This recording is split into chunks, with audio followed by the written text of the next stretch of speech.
that catches every glimpse. No wonder it's nature's eye, sign of the happy earth.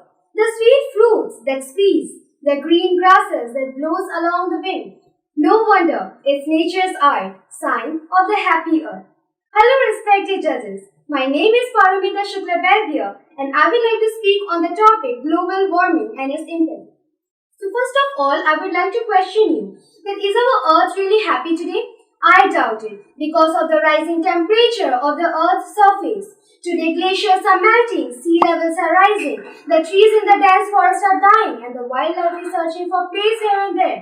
And as an alarming fact, it has been estimated that the earth's surface temperature is likely to increase from 1.1 degrees Celsius to 6.4 degrees Celsius in a couple of years. That means if the temperature is 50 degrees Celsius now, it will rise to 56 degrees Celsius in the future. And all this is because of urbanization, industrialization, overpopulation, deforestation and so on. The extreme heat conditions have caused several deaths around the world.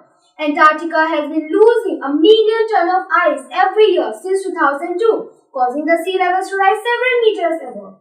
And this is all because of burning fossil fuels.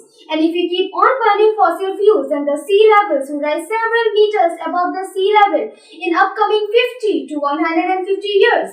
So how can we cope up with the changes that have already set into motion? Or how can we slow down this process of warming? Or how can we reduce this greenhouse emission in the environment?